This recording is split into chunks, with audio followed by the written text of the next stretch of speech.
Hi, I'm Bryan. And I'm AJ. And we have a podcast called The Director's Wall, examining a filmmaker's career, film by film. First up was M. Night Shyamalan, then Francis Ford Coppola. Who's next? Is there anything to this whole auteur theory? Find out on The Director's Wall. Subscribe via Apple Podcasts, Google Podcasts, Stitcher, or your preferred listening platform. Hello. I just want to let you know I'm about to press play, and I just realized I might want to document the last moments when my mind was still completely blank on the subject of Nothing But Trouble. Yeah, this is an exciting day of your life. It is. It is. I'll tell you, just to get myself in the mood, I watched the first half hour of Neighbors. Oh, so good. Oh boy, yeah. Anyway, I'm super excited. Is there anything, because I figure maybe some of our listeners are in the same boat as me, is there any, little piece of advice you'd like to give us as we ascend this mountain?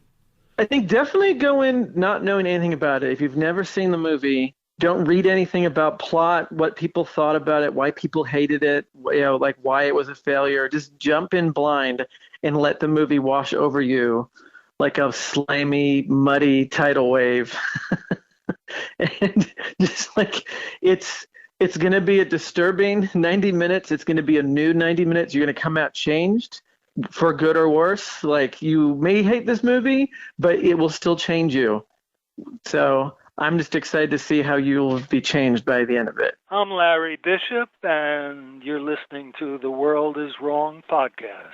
We're here to tell you how the world is wrong. The world is wrong about Nothing But Trouble. Welcome to The World Is Wrong, an extremely positive podcast where we celebrate films that the world is wrong about. I'm one of your hosts, and my name is Andras Jones. And I'm Bryan Connolly, the other host. And together we are here to celebrate one of the most maligned films that I'm aware of, a film called Nothing But Trouble that is probably one of those. Well, Bryan, we're going to let you talk about it a little bit. People have heard this whole process. Basically, I just watched this film. I'm on fire and a little bit drunk. And can I just tell you one thing, Bryan? Sure. Yeah. I loved it. Oh boy. Oh, that makes me so happy. It's just you and me then, I guess, against the world. Let's just be quiet and let him do his little thing, and we'll be on our way. Oh, I will let you be on your way, and when you go, the cat's eyes will spin! Now listen! Okay, we'll listen. Hey, ho, ha, ho! Hula, hula, hula, the bula, bula, bula! Look who's got the front seats of the Mexican hat dance now! Just like a bunch of spiders in a birthday cake. You might be interested to know that you are not under the jurisdiction of just any old fishing license dispenser and stamp pad jockey. We've always been set to deal with the offenders once and for all at their first appearance. Quick as sump grease through a 10-year-old goose. Congratulations. I'm glad to know things are running smoothly for you. Put out that dog rocket! Oh, sir, sorry. In 1796, my forefathers established this seat after the tenets of the old Shire Charter. Shire Charter? Excuse me, sir, that's pre-Magna Carta, serfdom and fiefdom stuff. Very good, young lady. Hey, you and I ought to spend a little more time together. Well, I'd like that. Would you? Well, and more on how they packed me off to Farmers Mechanics University in Gracefield, Ohio for my engineering degree. And how I fought the Germans in World War I later. But for now... Later? Wait, ho, no later. Wait a minute, what is this shit? Sir, no cussing in court. We don't want to hear the story of your life. We just want to pay the ticket and get the hell out of here. I'm sorry, Judge. Well, look at him. He's going on and on. This court herewith binds you over for a further appearance to be held at 4 o'clock tomorrow afternoon. We so deem for the public and common good that you be confined herein. So for now... What are you kidding? Good night, Irene! Stay here. Drop the beat, Jay.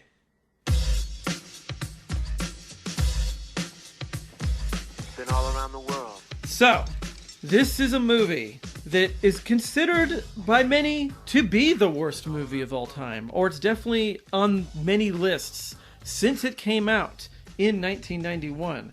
Just a little bit about what this movie is. So Dan Aykroyd, for those who don't know who he is, I don't know who that would be, superstar from SNL, made hit movies in the 80s, made Ghostbusters, which made, $1 billion. He's an interesting man. He considers himself a spiritualist. He believes strongly in the paranormal as being real, as did his great-great-grandfather, who was in correspondence with Sir Arthur Conan Doyle about spirits and ghosts and the supernatural. So he was raised in believing that basically the content of horror films is a reality. He also believes in UFOs and thinks that is real. So in that way, both Coneheads and Ghostbusters are based on real life to this man. So if you're going from that and you're wondering, what is the mind of this type of person? What kind of movie would this person make as a director? Like, what is the Dan Aykroyd, the auteur, gonna bring to the world?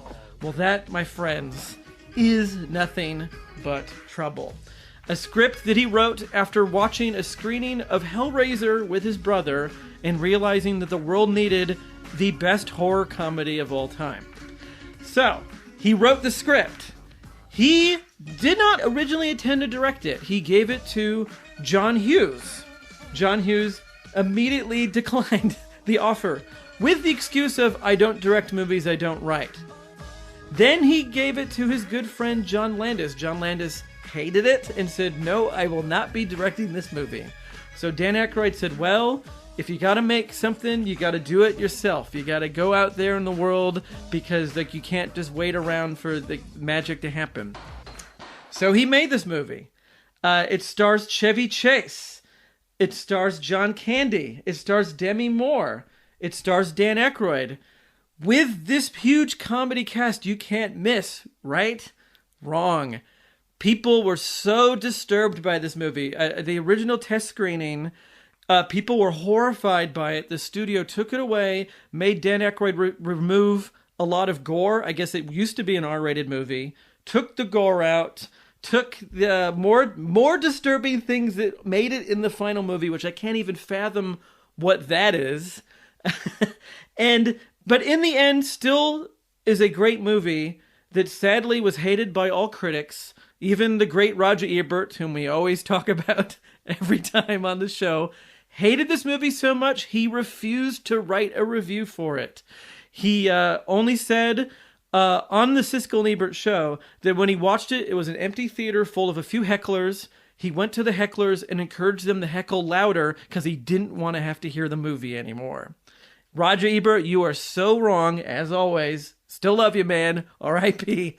But this movie is something special. It is something unique. Some would brush it off as sort of a comedic Texas Chainsaw Massacre, but it is much more than that. You really are rattling around inside the mind of a Dan Aykroyd. There's really no way to spoil this movie, because even if you read the Wikipedia plot summary, it just blows your mind. It doesn't make any sense and doesn't do justice for what this movie is. And let me just give a quick plot description. So Chevy Chase plays Chris Thorne, who is sort of like, he is like a financial publisher. He writes almost like a journal on how to invest your money in a good way. And he's a classic Chevy Chase character. He's a banker. No, he's not a banker. He's a financial publisher. And he's a classic. Movie starts innocently enough as this is like a classic Chevy Chase movie. He's sort of an arrogant asshole that we love Chevy Chase to play. He, in his fancy apartment, runs into Demi Moore, who plays Diane Lightson. Lightson? Yeah. She is a hotshot lawyer. She's dealing with a difficult client in Atlantic City and must go to Atlantic City immediately. Asks her new neighbor, Chris, if he will take her to Atlantic City. He's like, sure, this lady's hot. Maybe I can score. Maybe this is a great idea. And accidentally, Chevy Chase invites the people that he advises financially, a brother and sister pair, I'm going to say the name wrong, the Squinzu, Fausto and Ronaldo. Fausto Ronaldo and is their Ronaldo, names. yes. his Brazilianaire, not friends, but, clients. And yes, Fausto, brilliantly played by Taylor Negron. Yes. In his meatiest of all roles. Usually he just plays like a pizza delivery guy for a minute. Always great. But here he actually is, I would say maybe like third tier main character in the movie and is in the whole movie and is great. So they all four go to Atlantic City in a road trip. They decide to take a scenic route. Bad idea, because they end up in the town of Vulcanvania, which is this crazy, middle of nowhere, old mining town, coal mining town. And, of course, they get pulled over by a cop, played by John Candy, for running a stop sign. And they get taken to the 106-year-old Judge Alvin J.P. Vulcanheiser, played by, terrifyingly, brilliantly played by Dan Aykroyd in amazing makeup. And basically, the movie then just goes into this crazy, like what you expect a plot of a horror film, where they're trapped in this town. The townspeople have more nefarious reasons for keeping people around. John Candy shows up also as a woman, as Dan Aykroyd's grandniece. Dan Aykroyd shows up as Bobo, a giant baby. There is a roller coaster that grinds up people's bodies. Digital Underground shows up. Yes, ladies and gentlemen, this is Tupac's first ever film role. Yes. If that doesn't sell you this movie, I don't know what is. Don't listen to anyone who says this movie is shit. It's 90 minutes long. It flies by. It's not boring. It's weird as hell. And no matter what we say in the next 2 hours, it still won't do justice to how insane of an experience it is to sit through Dan Aykroyd's masterpiece, Nothing But Trouble. Can I say, like, I got to ask you the question, but I just want to say, I was worried when you were recapping it that you would say things that I wanted to say. No, I wanted even though you just described the movie, you left out everything I wanted to say about it. It's that there's so much good stuff here. It's amazing. How is the world wrong about this movie?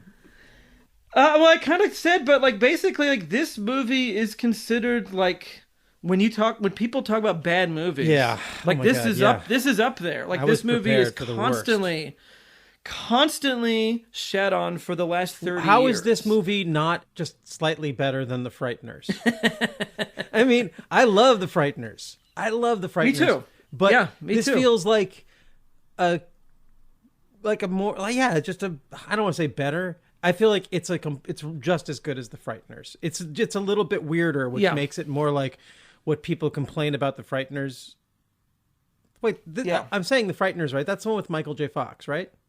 Yeah, the Peter Jackson movie. Yeah, and exactly. That movie, I think, and people were expecting it to be more like this. Right? Weren't people expecting it to be more like this? And their complaint about that is that it's not like this. But this is like this, which is the Frighteners that people wanted. And people hate it. Yeah. And Dan Aykroyd, I guess, was lucky in that it came out the same year as Hudson Hawk. So this movie did not sweep the Raspberry Awards because Hudson Hawk did. Another great movie. But Dan Aykroyd did win for Worst Supporting Actor as the judge and Bobo. Oh, fuck. Shame on you, raspberries. So I guess where do we begin talking about this is that you have just watched this for the first time ever, which is very exciting because I remember the first time I saw this movie. And I first saw it literally when it came out. I was so excited to see it. And I was not let down. I loved it so much. And I've always loved it, and I've always defended this movie. This is a movie that, like, I definitely considered one of my favorite movies because of the fight that comes along with it. And it's just, you can't, even if you hate it, you can't deny that there is no movie like this. Like, this movie is its own thing. I don't even know what the art, I mean, sure, it's,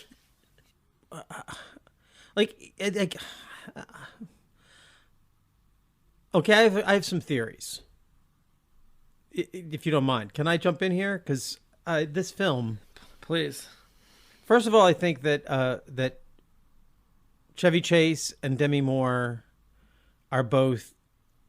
They just are movie stars that are have a field of some level of hatred around them for different reasons, deserved or undeserved.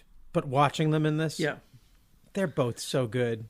I feel like this. I agree. I feel like this is the best Chevy Chase movie since Foul Play, and it's better than Foul Play. It might be the best best Chevy Chase movie since Caddyshack. It's the most. Damn. It captures that. Like the first third of this movie, I can't even. Oh, this is a movie. It's like, I would say that it's like Dan Aykroyd is playing to an audience of one, and that one is Michael O'Donoghue. Except that I feel like Dan Aykroyd would be like, no, I'm just like that. I'm already like, that's me. But to me, watching it, I'm like, this is Dan Aykroyd being like, I'm going to make the movie that Michael O'Donoghue will never get to make. And this is that movie. And the first third, come on. They go to Cokeville with a couple of Brazilians. Are you kidding me? They go down, like they're Fausto is urging Chevy Chase down Old Coke Road. Well, I mean, Jesus, that's come on. If that's, how can that not be? I mean, it's not only is it great, but it's honest. It's like, that's brilliant writing. And you're right, you got Taylor Negron there. I could just go through it, man. My head's kind of exploding with this movie. But are you a fan of Michael O'Donoghue? You're familiar? Can I, for the audience? Can I mention? Do you want to tell the audience? Yeah. You do your Michael O'Donoghue. Well, Michael O'Donoghue, he came out of he was National Lampoon, right? He worked for National Lampoon before SNL. Yeah, right? And before that, I think he was with the Evergreen Review, this comedy literary paper magazine that like people like. Who did he collaborate with Phoebe Zeitgeist on? Who co-wrote the guy who wrote Dr. Strangelove? Oh, Terry Southern? Yes, Terry Southern was part. Like he came out of this art. That's what was the whole thing at National Lampoon. He was the cool art comedy guy who came out of this sort of more sophisticated scene. But he was the madman genius of that scene. And so he was the big signing for National Lampoon, the guy who wasn't a Harvard guy. And he's sort of like the guy that really is like a brilliant satirist and pushing the buttons and being offensive, but being still very smart and most importantly, very funny. And he became a writer on SNL. And sort of like the weirder skits, the more strange stuff that made it on the air, he was sort of the vision behind a lot of that. And if you've never seen Mr. Mike's Mondo Video, that's very good. That's sort of like his version of like a Kentucky Fried Movie in a way, but much more like a video art sort of thing.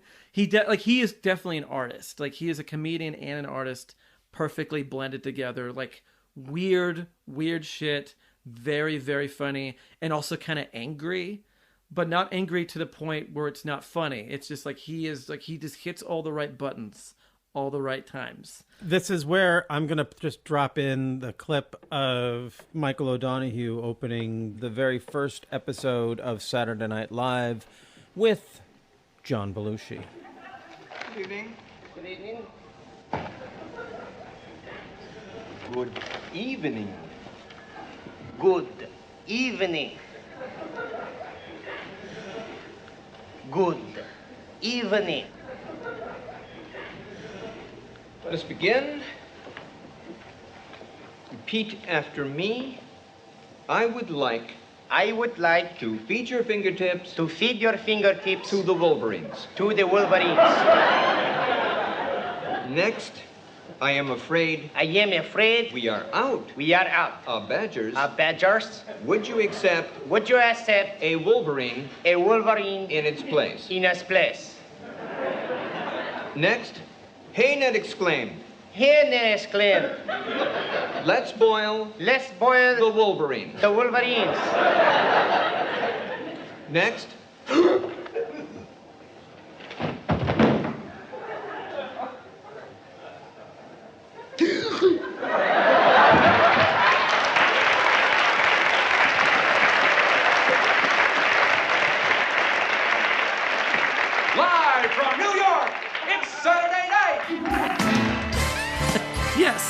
that was Michael O'Donoghue. He was brilliant. He was punk rock comedy, so it was violent. Yeah. It was kind of reactionary. It mocked a lot of the '60s peace and love stuff, and it was brutal and nihilistic, and a guy who would never exist in this media environment. He would walk in the door, say one thing, he wouldn't even get a chance to get canceled. He was like, in the sense that not in the sense that like he was like, it was sort of like the Dirty Harry of comedy. Like he was an equal opportunity. Like his comedy was definitely anti-Semitic. Okay. So that's like, and I'm, as a Jewish guy, I'm like, okay, I would take it seriously if everyone else wasn't so mad at him once he focused on them. But when he's making fun of other people, I'm like, come on, that's just Michael O'Donoghue stepping over your boundaries. And then he does like Nazi humor. And I'm like, wait a second, Michael O'Donoghue. But then I'm like, oh, okay, this is okay. That's the difference between me and a comedian. Is like a pure comedian just like goes after all of them. And this film feels like that. You know? Yes, like, this is not the family film that Ghostbusters was, or even Dragnet. This is a movie that definitely slips into some really upsetting territory, really disturbing things that Dan Aykroyd thinks is funny, that maybe other people might recoil from and be like, oh my God, what the fuck am I watching? I'm really curious what the things that I found offensive in this were minimal. Honestly. Mostly, I found this to be a deeply moral film that understands Chevy Chase. Yeah. In a way that I don't know anybody who does. And that makes me realize how much of an imprint Dan Aykroyd had as a filmmaker on films like Neighbors. It makes me really want to go back and explore Dr. Detroit. Mm-hmm. And definitely the Blues Brothers. Like, there is a cinematic voice. It almost, and it's weird. It's one of the things I love about Grosse Pointe Blank. And it's like John Cusack knows how to use Dan Aykroyd the way that Dan Aykroyd knows how to use Chevy Chase. Yeah. Dan Aykroyd's voice is so strong that it influences Grosse Pointe Blank, a film that he had nothing to do with, except that he was probably the first guy who said yes to it.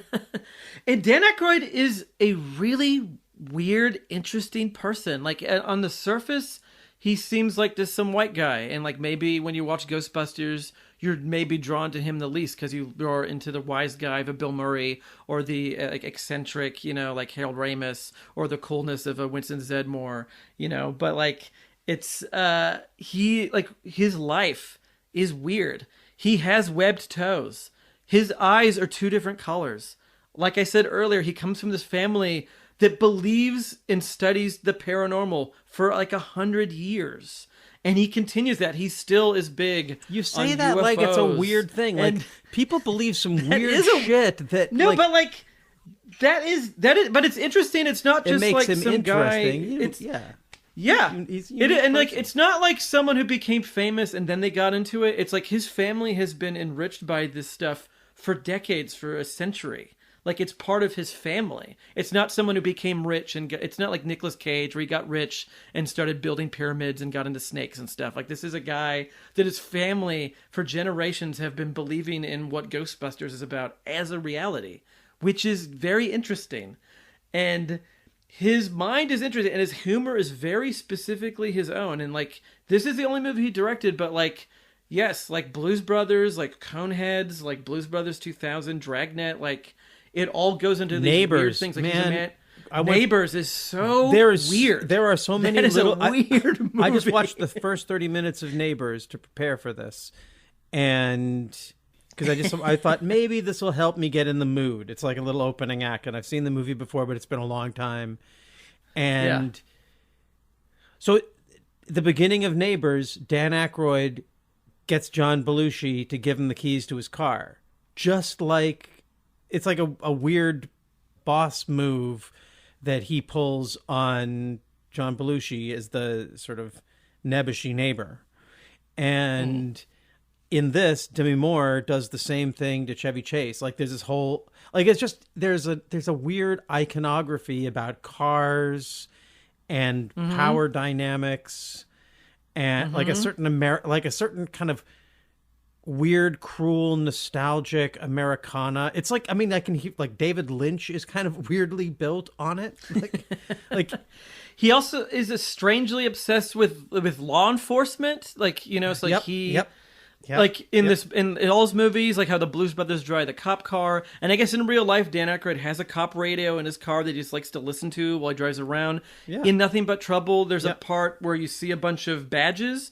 Those are from his personal collection where he collects law enforcement badges that Dan Aykroyd collects. So like this is an interesting person making a very interesting movie that kind of covers all the ground of all the things that he's interested in. That's kind of Nothing But Trouble is where it all kind of meets. This is his Mulholland Drive is basically what I'm saying.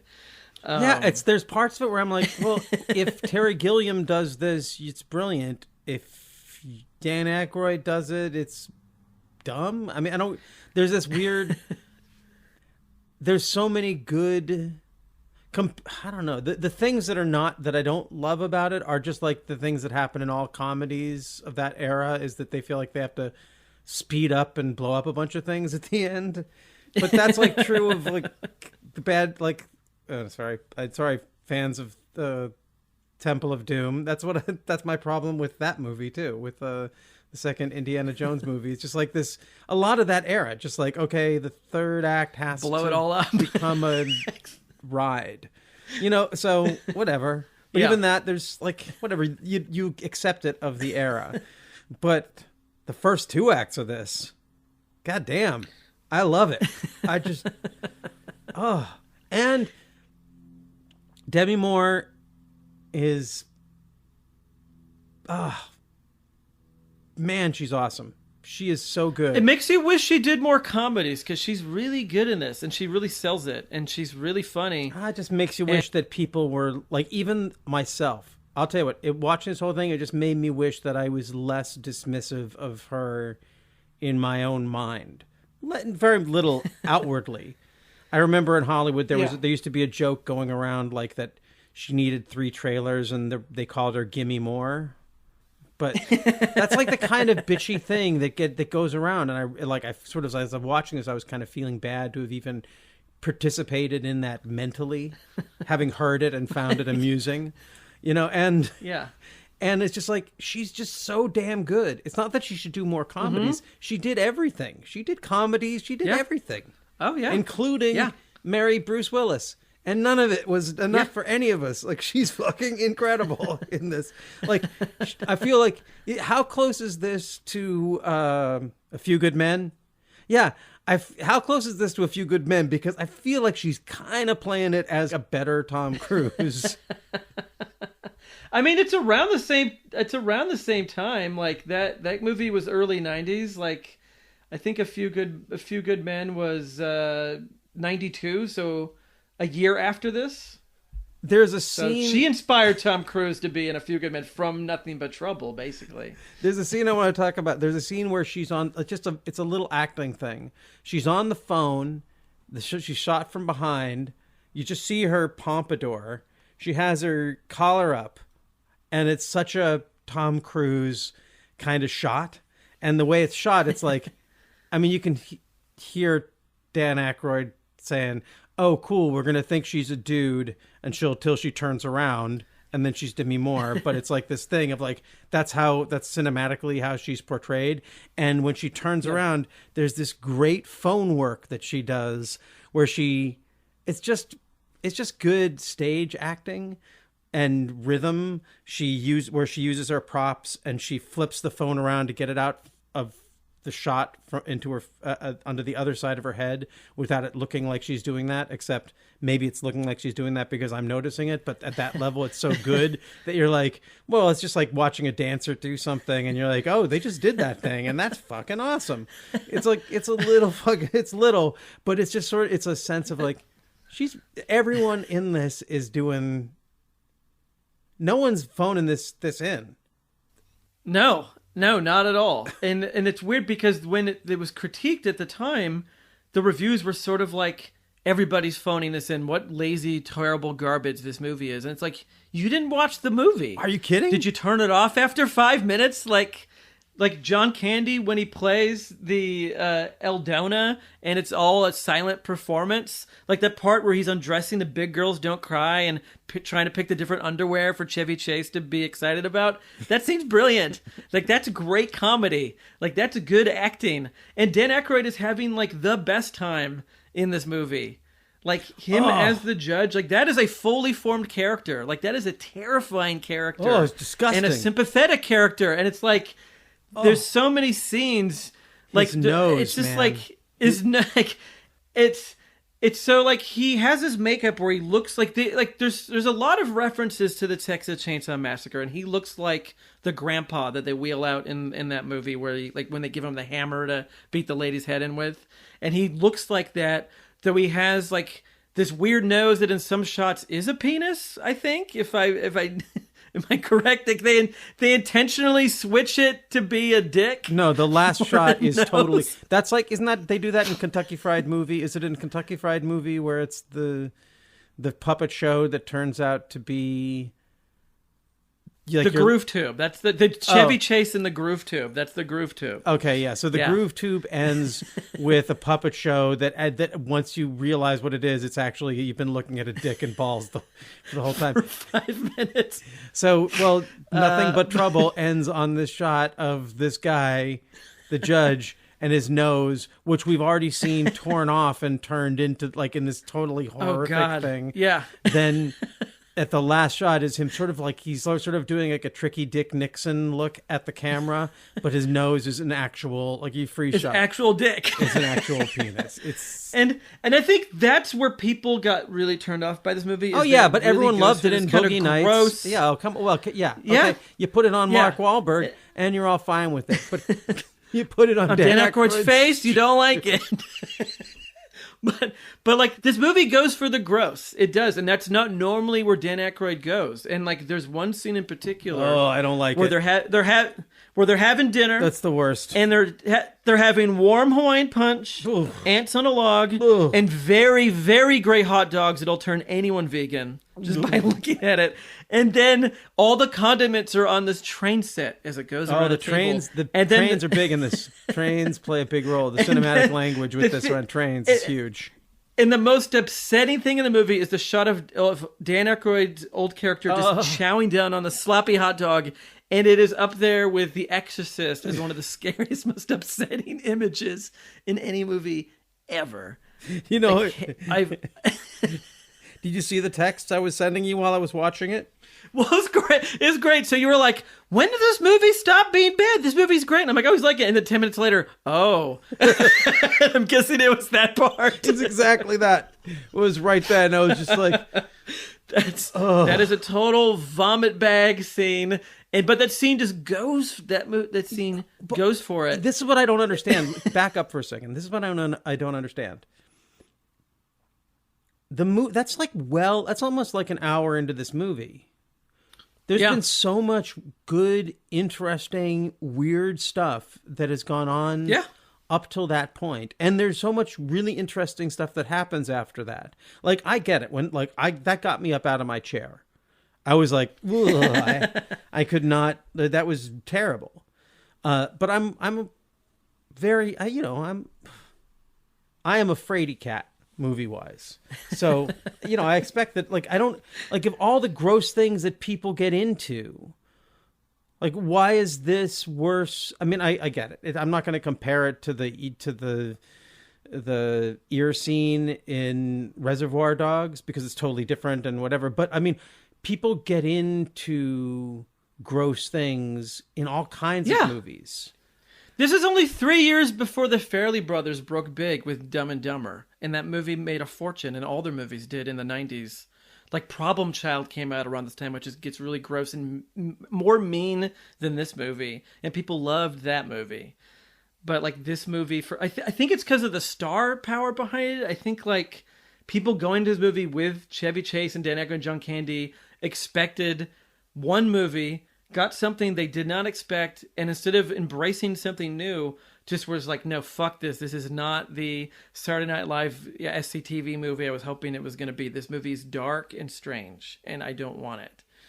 Oh, can we just talk about, there's one aspect of the plot. So this judge that Dan Aykroyd plays, he, by the way, I don't know if you noticed, but before he's revealed, he's behind some books, and he's doing a pretty flat-out W.C. Fields impression. Okay, Dennis, give me their licenses, ID, toll tickets, report cards, notes from the teacher. There you go, Judge. Yeah. Which is just one of those things where Dan Aykroyd is playing a sort of like a little sophisticated game. It's like going to see a jazz performer, and right before they start going off on whatever they're going to do, they just play a little lick of something that if you like what they're about to do, you're going to get that they're saying, oh yeah, I dig this too. And this judge he's the villain, the monster, the evil one in this, is actually the hero. And Chevy Chase and his coked out friends, because that's what they all are. They're in a coke. They're coming in on a coke trip.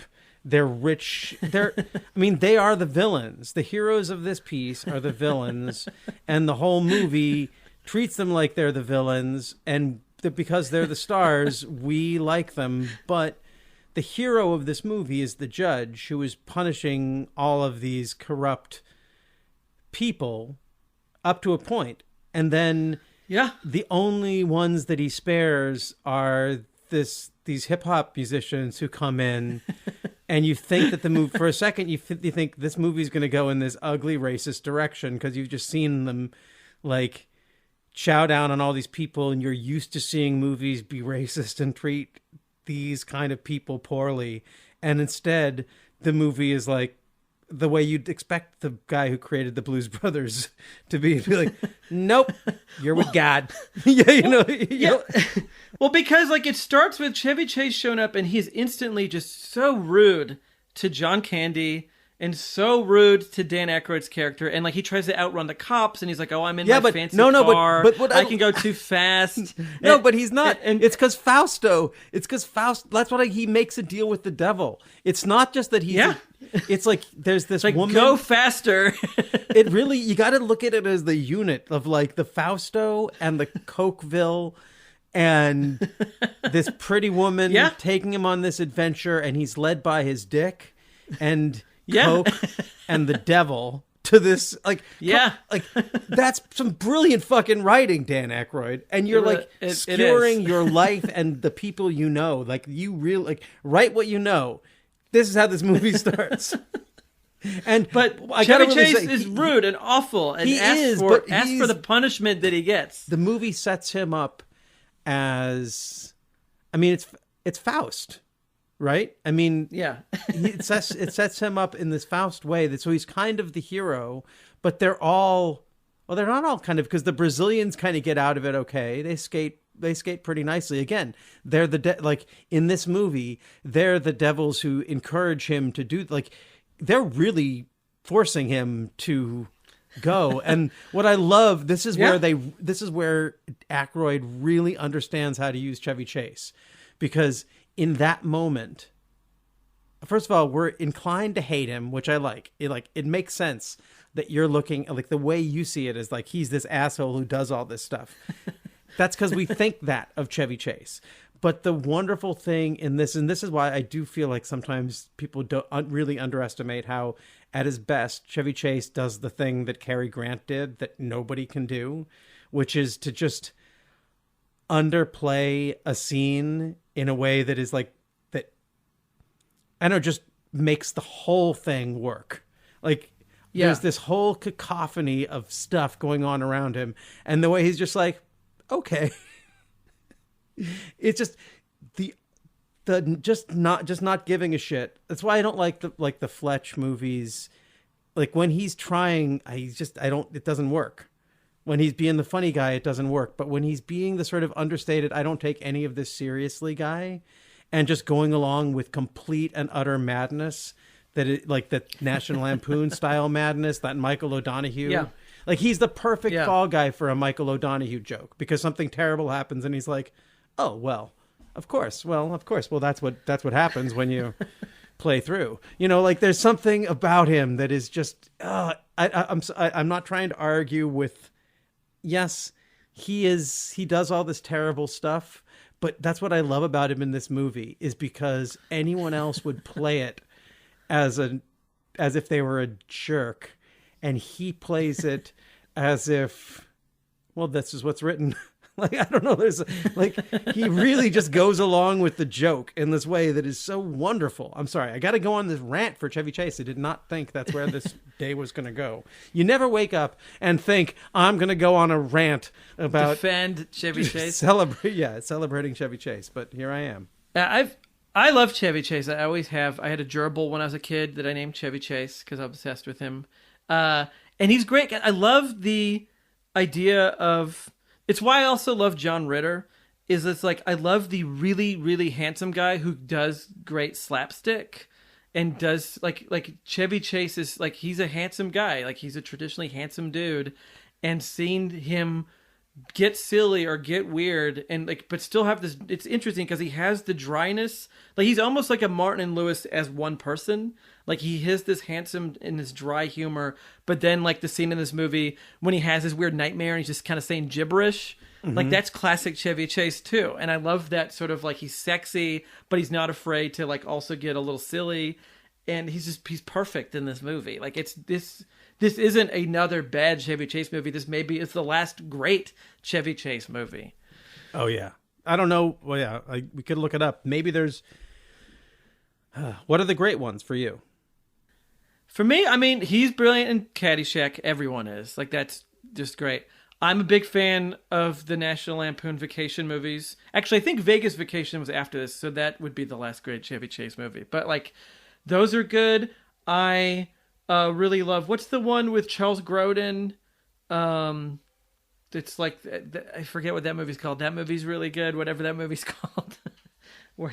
With him and Charles Grodin, and he's hiding under the bed. And Too Close. It's not. It's like I want to call it. It's the one that's not foul play with. Seems like Old Times.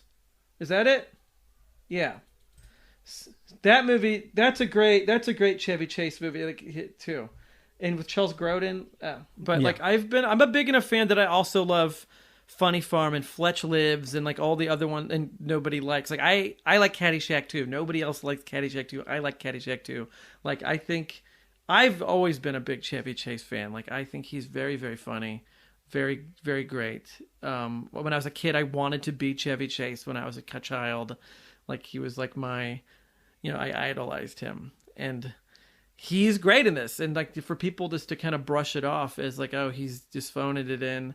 No, nobody is. Like, this movie is a good comedy, well-made, well-acted. Wait, Three Amigos. He's great in Three Amigos is a great... that movie's... Of course, Chevy Chase that movie's great, too. That's a good... That's great for all of them. That's great for all of them. Oh, yeah. Now, have you heard that John Hamm is doing Fletch? Oh, I could see that work. Yeah, it's going to be so much better. John Hamm is already... Are you a fan of the books? Yeah, the books. I read all the books, and...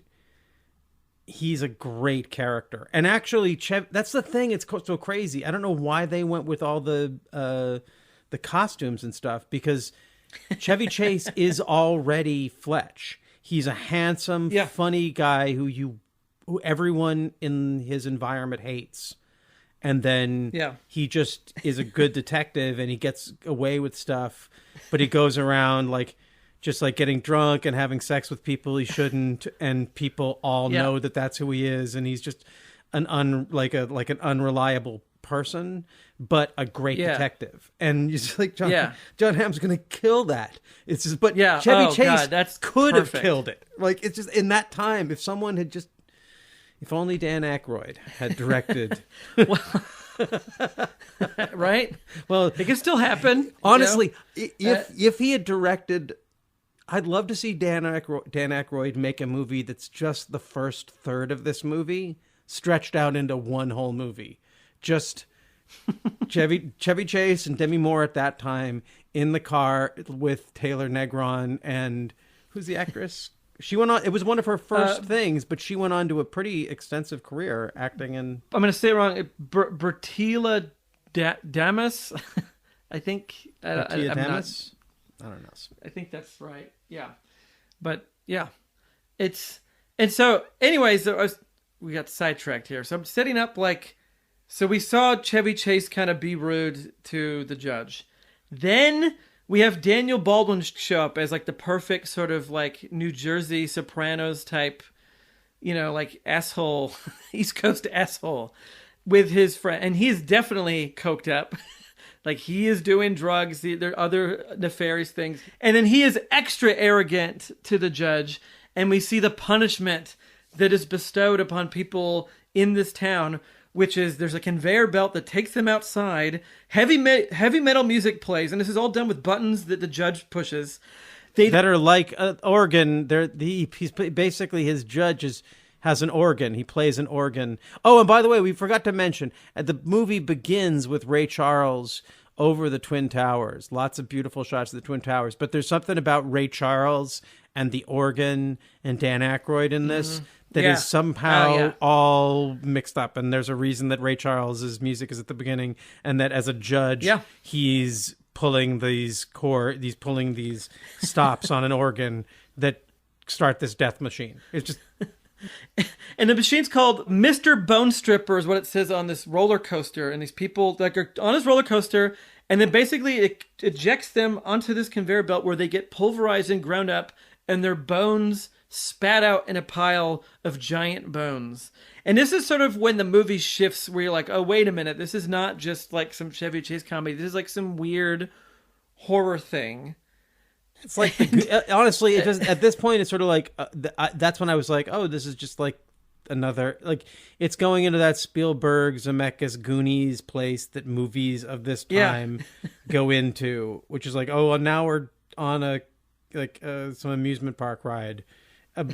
Okay, but this one is evil and wonderful and scary and very Monty Python-esque, actually, I thought. Yeah. And did you get, I guess you're not a horror guy, so maybe you can't speak to this, but I really feel that this is the movie Rob Zombie wishes he had made over and over again. For every movie that he tries to make is just a shameless knockoff of Nothing But Trouble.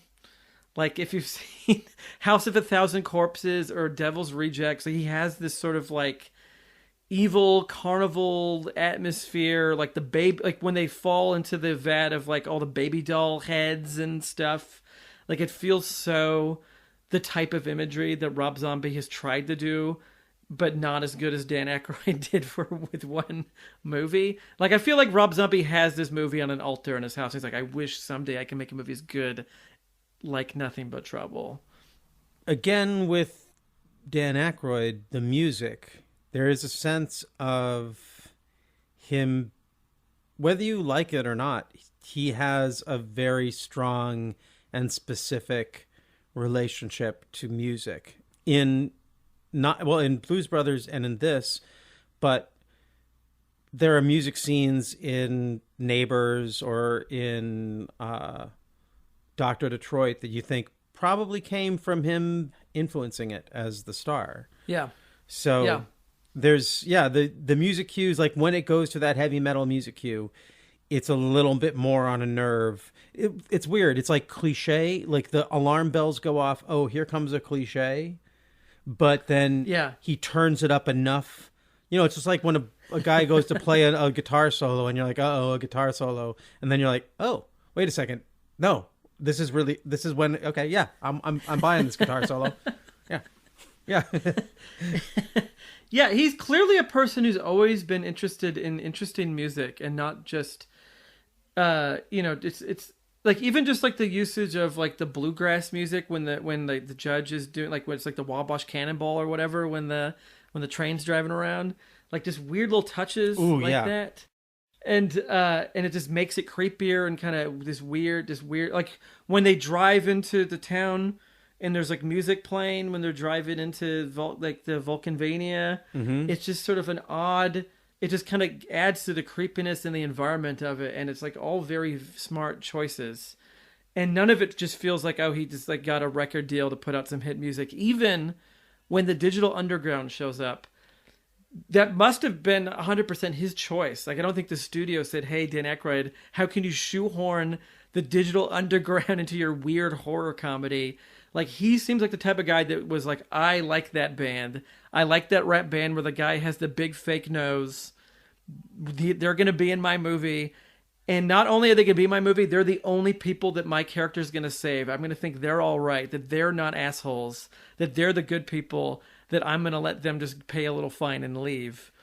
And I bet it really it totally shifts the morality of this film in a way. Like, it honestly sells it. So there's this scene where Demi Moore and Chevy Chase discover this wall of newspaper clippings about people who have been killed, and then their IDs with them, and they're all targets. It's almost like there's a movie. What's the movie with Charlize Theron that was like an Immortals, or it's some series that came out recently, The Old Guard, that is basically the big reveal is that there are these heroes who throughout time have been stopping the greatest criminals and helping people behind the scenes by taking out like potential Hitlers. And that's basically what this guy is doing, what this judge is doing, is revealed. And to me, that was this great, it's the thing that I feel like it's really playing to the Michael O'Donoghue. It's like when you reveal well into your movie that your heroes, no matter how attractive they are villains.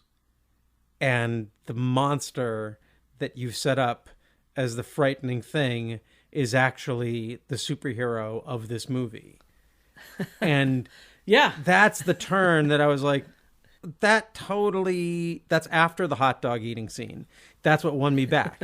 It was like, okay, you're grossing me out, and that's your own cinematic kink. That's like Tarantino and his feet and whatever,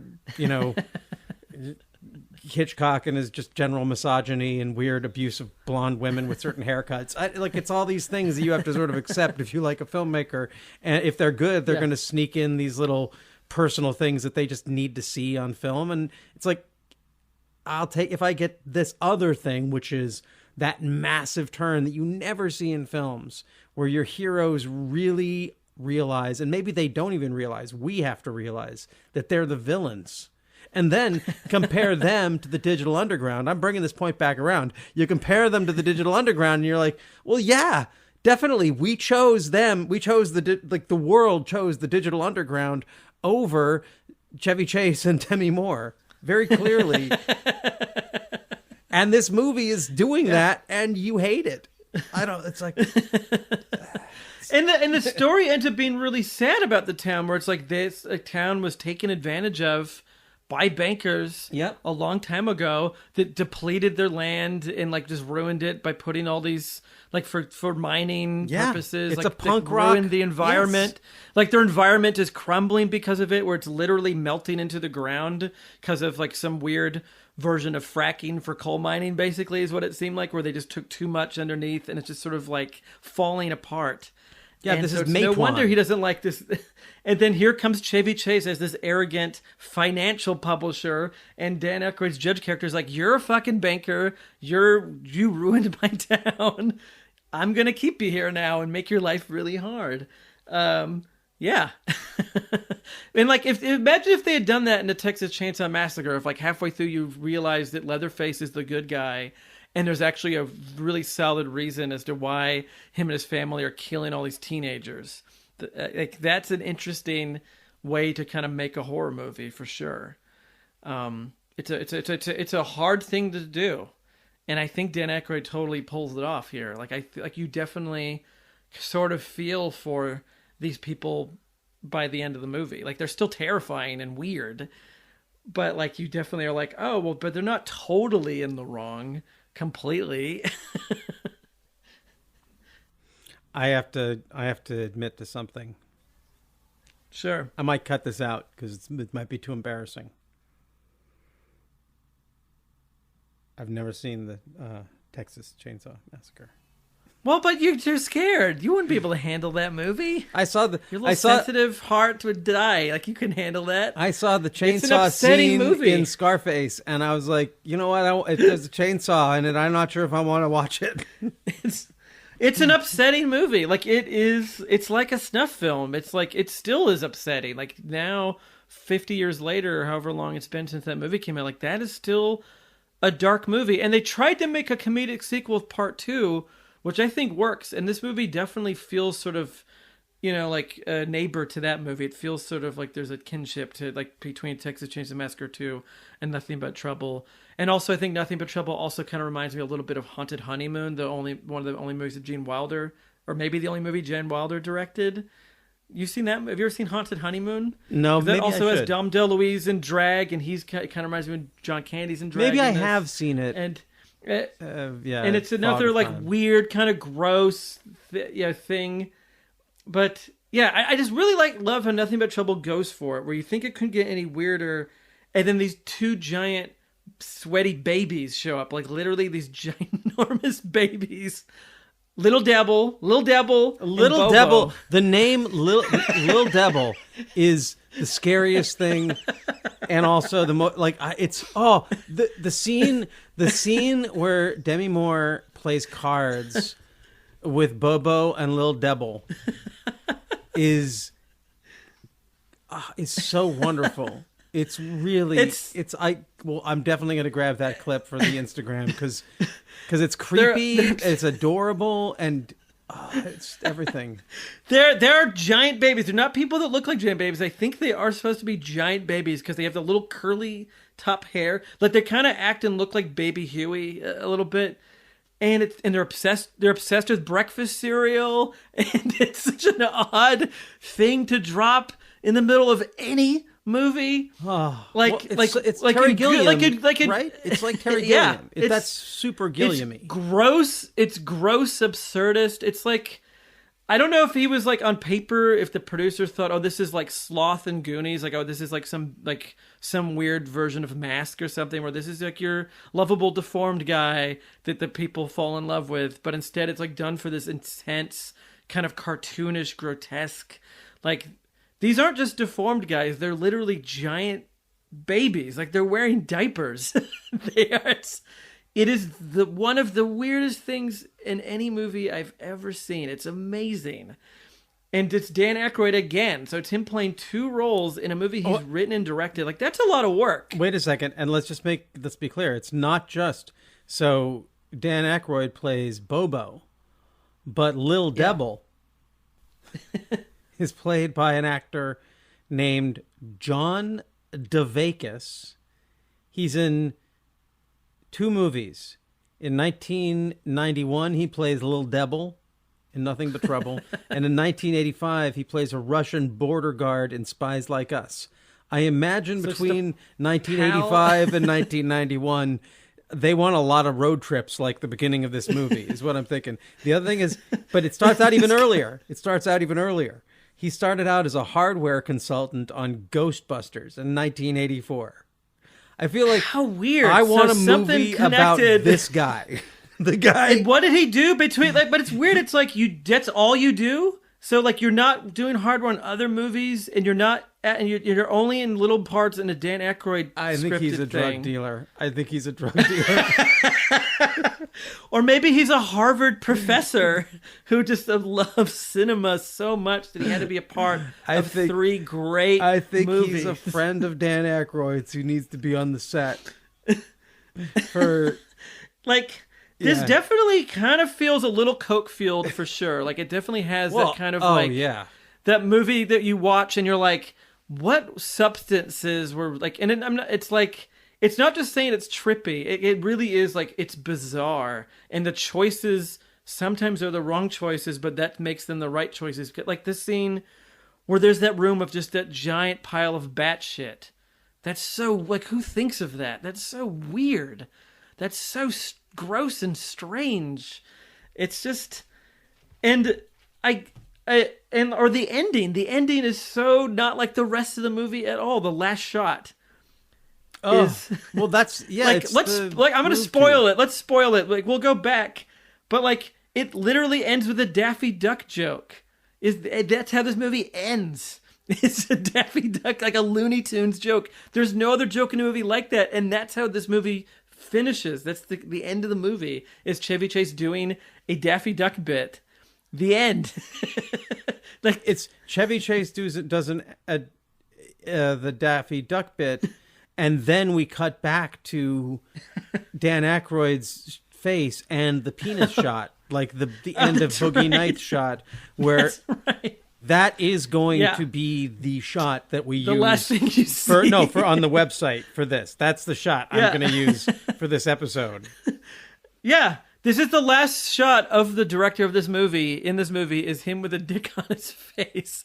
That's bold. That is bold choices. That's what this movie does. This movie makes bold steps to make, and it's sad. It's like, it's a sad penis. It's not an an attractive penis. It's not one that it's not like he's showing off anything. He's saying, I love it. He's saying, I am like, we as humanity are disgusting, and our heroes are even more like. It really is a punk rock statement, and the things that I don't like about what's weird is that the things I don't like about it are the things that are present in these movies that other people love that I don't really like. Yeah, but this other thing that feels like there's a lot of stuff that feels like a Terry Gilliam movie in this, but like Terry Gilliam sometimes, like that again, that opening, the first third of this movie is like, imagine it's like Fear and Loathing Part 2. When they're yuppies now. When they've gotten a little older and made money, they've become yuppies, and this is the road trip. This is the drug-fueled road trip they go on. But the thing is that Dan Aykroyd hung out with Hunter S. Thompson when Hunter S. Thompson was still kind of a nobody, and Dan Aykroyd was the guy that Hunter S. Thompson was also emulating. Like there's like a symbiosis. Like, it's not like with Terry Gilliam, he's channeling Hunter S. Thompson. When Dan Aykroyd and Bill Murray engage in Hunter Thompson stuff, it's like how Dan Aykroyd knows how to make a great Chevy Chase movie. Yeah, because they've all hung out and seen each other's best and worst. Yeah, and Aykroyd isn't impressed, but he also isn't caught up in the hater thing either. He's like, I'm sure Aykroyd, of course, you see in this movie, it's like, there's a reason that Chevy Chase is Chevy Chase. Yeah. Like, which I think people forget. Yeah. And like, that's just sort of like, I love it. I like that sort of like true kind of like anarchy that came out of like that original SNL, like that kind of comedy, that kind of wild, like when it really gets into a good place of like kind of taking down the rich and having this sort of, anarchy to it, and this, punk rockness to it. There's definitely Neighbors that definitely is in the Blues Brothers, sort of this anti-establishment sort of like thing that I think is like sadly lacking in comedies now, because everybody just wants to be rich now.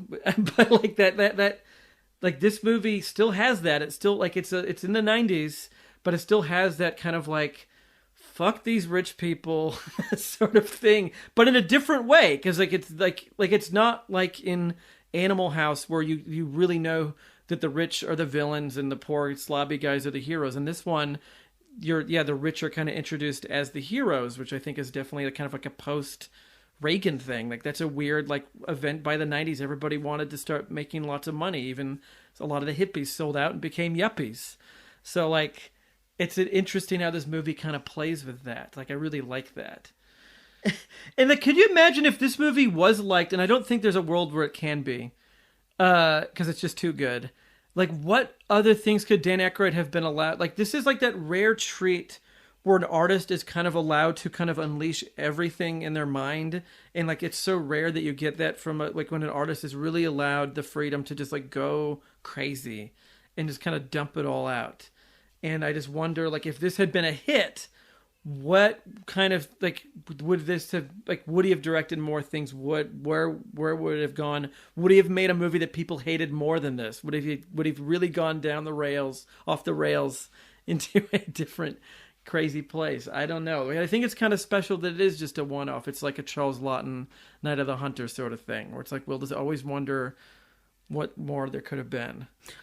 It does. Well, yes. And I think it makes us realize if this is his vision, it makes you have to rethink films like definitely Neighbors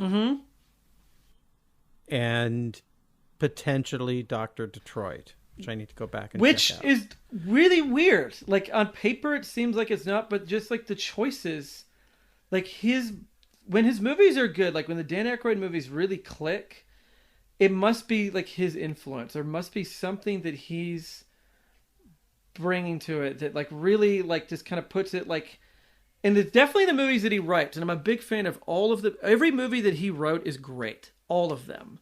Like Dragnet is great. That movie's really weird. I mean, literally he goes punk in that. Like he gets a mohawk in that movie. Coneheads seems on paper like that's going to be just some normal SNL skit turned into a movie. That movie gets really strange. And the grossly underrated Blues Brothers 2000 has some of the weirdest shit in it and some very interesting things. Like I wish he wrote more than like 5 movies. Like there's something very fascinating about the way he thinks about comedy and just sort of the weird little pockets that he gets obsessed with. Like there's something there that, like you said, they can tap into with a Grosse Point Blank, but I wish more people would kind of take advantage of it still now, like as he's an older man. Like I want him to show up in the new Ghostbusters and just like take that movie for a crazy ride. But I sadly don't think that's going to happen. So yeah, it's funny. The things that I like in this are the things, like if this film had become a hit, it's sort of like Ghostbusters. The things that you can recreate about a film like Ghostbusters are not the things that I like about it. Yeah. It's like this. What I love is the tossed off joke aspect. What I don't love is the $150 million budget movie built around this weird joke of like, how can we make this odd movie? You can sort of pull that trick once. Yeah. And the thing that I marvel at is like, why the best parts of this movie are things that you don't need a big budget to do, which is weird. Like, honestly, think of all the great Chevy Chase movies we could have had with Chevy Chase just driving around and blithely doing what Taylor Negron tells him to do. do. It is like, yeah, that should be 100 movies. Just Taylor Negron in the back seat, just being like, okay, now don't be a pussy. Go 100 miles an hour. You're like, okay, sure. Yeah. Well, and and it plays into that great thing that Chevy Chase does in the National Lampoon's movies, where it's like he can't be told, like he can't back down from a thing. Like he doesn't want to be ever considered a chicken. So it's like if someone's like dares him, and definitely if they double dare him, he's got to do it. He's got to be like, oh, well, I can't show a weakness to this person. So yes, I will go off road, and yes, I will try to outrun this cop, and I will try to like do all these things because I can't look weak in front of these people. And then he just gets in way over his head, and then no one's there to help him out when that happens. Like Fausto is like, well, they kind of abandon them. They don't really help them. And the two of them, it's not just Fausto, it's Fausto and his wife. The combination. I love that the devil is this two. The devil is a car on Coke Road with this Brazilian couple saying, "Come on, you invited us to a party, and you won't even take us where you're taking us." And they brought this like weird decadent food to eat in the car, and it just gets so weird. And he's shaving. It has this real Marx Brothers, like the true, like it does get closer to that Marx Brothers anarchy than a lot of things, and it's because part of it is Chevy Chase as a weird kind of handsome Groucho that is just slightly moving at a different vibration than the madness around him. And in this, I mean, Demi Moore is she's doing great in these. She's driving this chaos or playing into the chaos in some really awesome ways. I love her as an agent of chaos in this. Like, they dress her insanely. I can see why that would be annoying. There's a lot of there's problematic stuff of that era. but mostly like she's awesome. There's a stunt she does where she comes down this chute and lands on her face. And I went back over it like 3 or 4 times, and I swear that's her, because she doesn't look afterwards.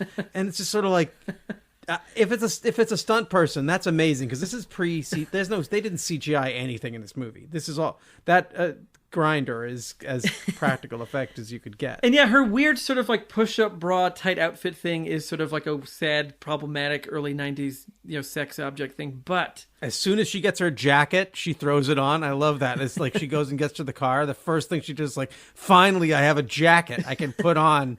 But I do appreciate that she isn't like the running around screaming in peril lady. Like really, in the movie, Chevy Chase is the one who's panicking, and she's sort of like no, I got this covered. Don't worry. Like we'll figure this out. Like, hey, like she's the tough one, like she's the Bud Abbott. He's the Lou Costello, like, and she's playing the straight man basically in this movie to the comedy of all these other people, and doing a great job at it. It's a very it would be of the era. She's definitely doing the Jamie Lee Curtis and Fish Called Wanda thing. Yes, where she's cast. You think she's going to be one kind of character, and the Monty. I feel like there is a Monty Python conversation going on here too, because comedically, Michael O'Donoghue, Monty Python, and Dan Aykroyd are all in one sort of cultural soup. For sure, yeah. And that's the audience that this is playing to. That audience really just doesn't exist. I mean, National Lampoon, that aesthetic, where did it... I mean, like you're saying, the Farrelly Brothers. But the Farrelly Brothers are a very weak... That's one of the reasons I've never really liked the Farrelly Brothers. We talked about it on the Oscars episode. I don't know if that's one of the things that got cut out. But yeah, I've never really loved the Farrelly Brothers. And I think it's because I love this stuff. It's missing. There's a way that this stuff is more heartwarming because it's willing to be really take a stand and be cruel and punch up. Yeah, in a way. Yeah, is this sort of like the Heaven's Gate of comedies? Is this sort of like the end of the era of this movie went too far, and this is the end of the era of all these people, making the things that they wanted in the way that they did in this kind of comedy? Because now once we get into the mid to late 90s, it's Farrelly Brothers and kind of more of that, that kind of comedy is the comedies that people want. And this sort of comedy is not what anyone wanted at the time, I guess. Would it have worked if it weren't Chevy Chase and Demi Moore, who have a certain level of maybe earned or maybe not earned hostility towards them at the box office? It's like it was just the casting didn't quite work. Because people love Dan Aykroyd. That's what's confusing to me, is like people think Dan Aykroyd's really cool, and this movie is like if that Skull vodka were a movie. I hope that people are starting to like this movie more again. Like I think this is definitely a movie that is yet to be fully rediscovered. Like there's definitely like little whispers of it. There was another podcast a few months ago that my friend Josh Lunchmeat was on, and they talked about Nothing But Trouble, and so that's definitely, of course, with a name like Lunchmeat, he's going to love this movie. Definitely but like he appreciates this movie, and it makes sense. Like there's people of my age that are starting, and like the same people that appreciate like 1941 now, where it's like we're looking back and be like, no, like there is something really good here. And yes, maybe it's a little loud, and yes, it's definitely bizarre, but there's something going on here that's interesting that people have poo-pooed and are just completely thrown in the trash and just walked away. And I hope that, like, I would love to see like a fancy Shout Factory, Nothing But Trouble Blu-ray with like Dan Aykroyd commentary, and you bring back the footage that was cut out and like a true reappraisal. Because I have a feeling Dan Aykroyd is probably like saddened by this movie, by the way he was treated afterwards.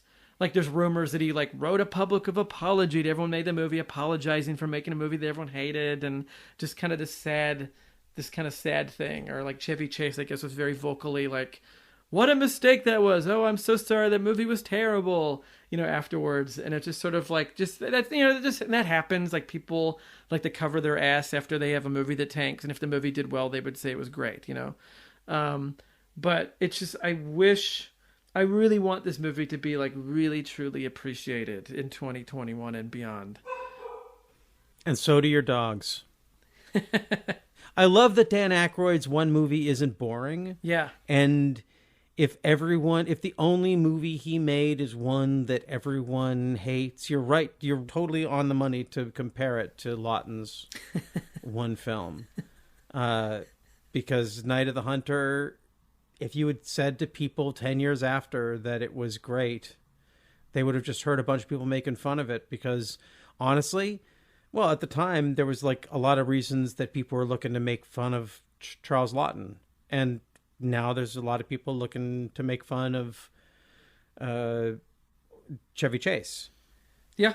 And once they're all dead, you reappraise them and you're like, you know what? Chevy Chase is like, why are we even, no one even talks about the Chevy Chase TV show anymore. He had a TV show. Oh, that's kind of cool. Yeah. I wish I had a TV show, but I love Caddyshack. And if you love Caddyshack, good God, imagine the scenes in Caddyshack that he has with the actress in that, the sort of quasi-romantic scenes that are weirdly creepy and 70s sexy at the piano and all that.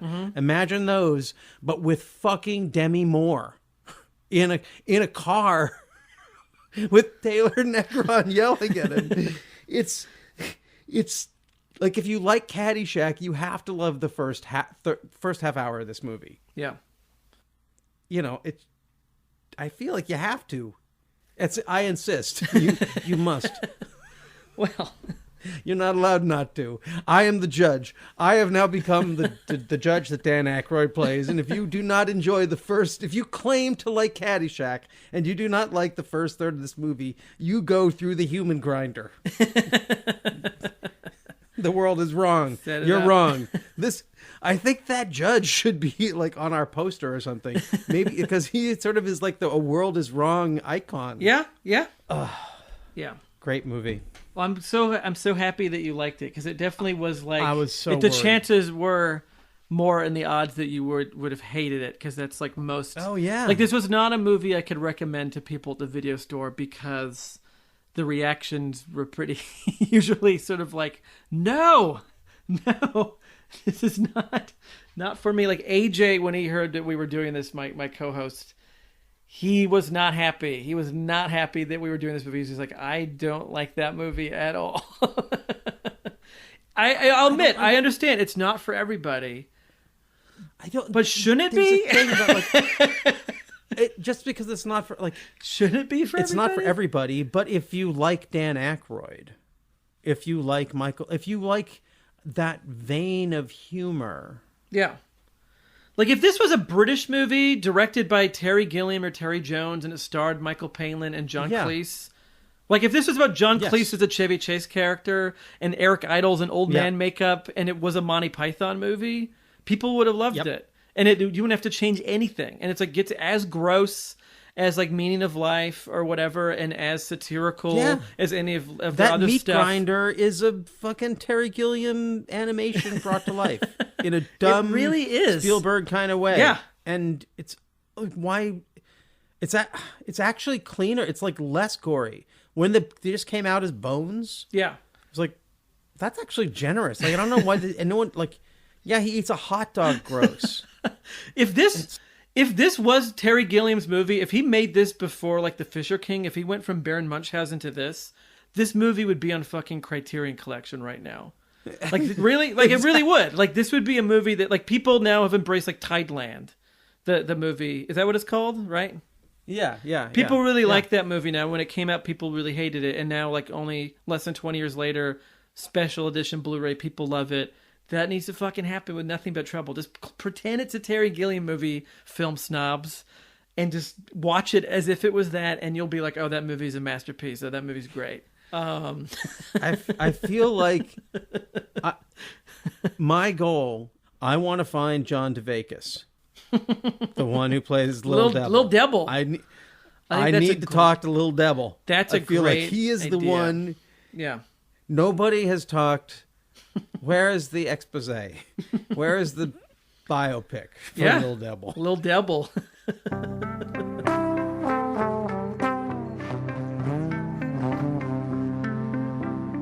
Radio 8 Ball. Andras here. When I'm not co-hosting The World is Wrong podcast, I'm hosting and producing the Radio 8-Ball podcast, where we answer questions by picking songs at random, like picking musical tarot cards. We've hosted musical divinations for people like John C. Reilly, Patricia Arquette, Tig Notaro, and Fred Armisen, and hosted over 200 songwriters, providing the randomly chosen answers from Inara George and Dan Byrne to Mose Allison and Alan Toussaint. That's Radio 8-Ball, all one word. You can find us wherever you get your podcasts and download our app from the iTunes App Store.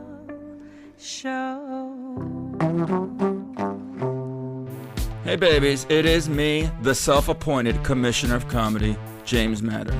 I just want to tell you that every week I'll be wherever you listen to podcasts with my show, The Commissioner of Comedy. I've been doing this, babies, for almost 20 years, grinding up and down, and I'm here to convey it to you about the do's and don'ts of the comedy scene, the proper etiquette, the unwritten rules, if you will. Whether you're just a fan, or you're a young buck starting out, a grizzled old vet, or just someone who wants to peek behind the curtain and see how the sausage gets made, tune into the podcast, The Commissioner of Comedy. This is what it's about. It's only on Paper House Network, and it's for you, babies. It's for you. Dear listener, if you are just discovering our podcast, you can find all of our episodes on our website at theworldiswrongpodcast.com. You can also write to us at contact@theworldiswrongpodcast.com or follow us on Instagram at theworldiswrongpodcast. And now, back to the show.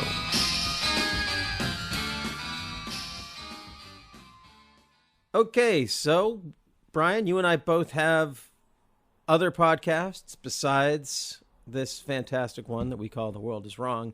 You host a podcast called The Director's Wall with AJ Gonzalez, who our listeners have gotten to know pretty well. Right now you're looking at the filmography, the complete filmography of Francis Ford Coppola. Some of us call him Franny Ford. Franny Ford Co. Yeah. So what film are you currently up to? I asked as if I didn't already know. We just released Peggy Sue Got Married, which will have now been out for a few weeks when this episode comes out. But I'm really excited to have done that one. That's maybe the first Coppola movie I ever saw, because it was on HBO when I was like 7.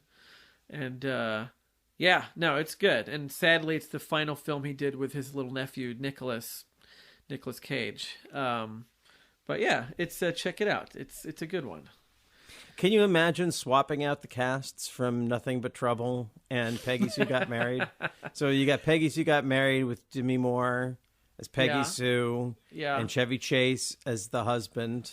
Yeah. And I don't know, Dan Aykroyd as the soulful James Dean guy, except in the makeup from Nothing But Trouble. And then you'd have Nicolas Cage could be driving in the Coke car with Fausto and Carmona. Yeah, no, that totally works. You can have the nerd played by Lil Devil, like in Peggy Sue Got Married. Like have the famous inventor be a giant baby. Digital Underground could play at the high school dance. I think we're on to something here. No, it's a really good episode. I was just in the middle of listening to it before we started recording this, and I had all kinds of thoughts. Like as with almost every one of your episodes, there's a point where I'm wishing that I was in the room, and I could toss in my 2 cents. But then eventually one of you says what I was going to say anyway, so it's all wonderful. Now, so I know you're going to ask me about Radio 8-Ball. I don't know what to say about Radio 8-Ball, man. I'm stalled at episode 666. It's not a good feeling. I want to do episode 667, but I just can't think of a question that I am not terrified to know the answer to. So, well, look within, and maybe something will come to you. Maybe if you can get the right guest for the next one, maybe they will help you form a good question that isn't an upsetting one. I don't know. I've had some great guests in the past. I don't know. Who would really get me excited as a guest? I don't know. Like who's left? If Francis Ford Coppola wanted to ask a question to the Pop Oracle, I'd be curious to know. I just feel like most people don't really, even I'm kind of I don't want to say that I'm a truth-seeking missile, but I tend to get hung up on big truths, which can, is kind of a form of neurosis, because mostly in life it's the small truths that really matter. But even I just find it's when you ask a question of the Pop Oracle, you really get a whole and complete gestalt of an answer. And sort of just much like Peggy Sue and Peggy Sue Got Married, maybe you don't really want to know where your life's going to go. That's how I am. I don't want to know. I don't want to know when I'm going to die. I don't want to know all the answers. I think it's better. I like a life of mystery and adventure. I'm sure I'll get inspired to do Radio 8 Ball again at some point. But in the meantime, as I said, there's 666 individual podcasts. Podcast episodes that are up, and people can definitely check them out. There's lots of episodes. There's some great music there. Don't let my misanthropic attitude at the moment turn you off to it. When I was doing them, I was very inspired about it, and when it's time to do them again, I will be inspired again, or vice versa. And speaking of things that I'm inspired about, coming up next week, we have an episode about a great film. It's The Front, directed by Martin Ritt and starring Woody Allen. And what's exciting about it is that it's a film about the blacklist, the Hollywood blacklist, that came out in 1976. And it was made entirely, or almost entirely, the creative team, the director, the writer, and 3 of the main actors were all actually blacklisted entertainers in the 50s. And so they just bring a level of authenticity to the story that is pretty admirable. And it's also a really funny movie about a very dark topic. So not like a goofy, so it manages to be a very serious movie and a very funny movie. And there are ways that I don't want to say that it's an influence on, but I can just feel like there's something about it that makes me think Larry David must love this movie. I believe it. Yes. So I'll be joined by a guest co-host, Aaron Leonard, the author of Folk Singers in the Bureau, an expert, a scholar on the blacklist and the Red Scares of the 20th century. And what do you know about, what can you tell listeners about Martin Ritt? I know nothing about Martin Ritt. I know the name. Are you kidding me? You never saw HUD? I've never saw HUD, never seen anything by him. Spy Who Came In From the Cold? Nope, nothing. Bryan, I just want to check. Have you heard, there's a medium out there, it's called movies. Have you heard of these? There's a, have you ever heard there's a guy named Paul Newman? He was kind of a movie star. The salad dressing guy, yeah. HUD was one of the original anti-hero movies. Okay, I'll check it out. Spy Who Came In From the Cold, great film with Richard Burton, really, really excellent. I don't know. Anyway, never saw Norma Ray? No, none of these movies sound funny to me, but The Front does, so that'll maybe will be where I start. Yeah. Well, I hope I can inspire you to check it out, and for the listeners to check it out. We will be covering it next week on the World Is Wrong podcast with Aaron Leonard. It's going to be a hoot. No, it is. It's already been recorded. It's a great episode. I'm very happy with it, and I hope you'll all enjoy it.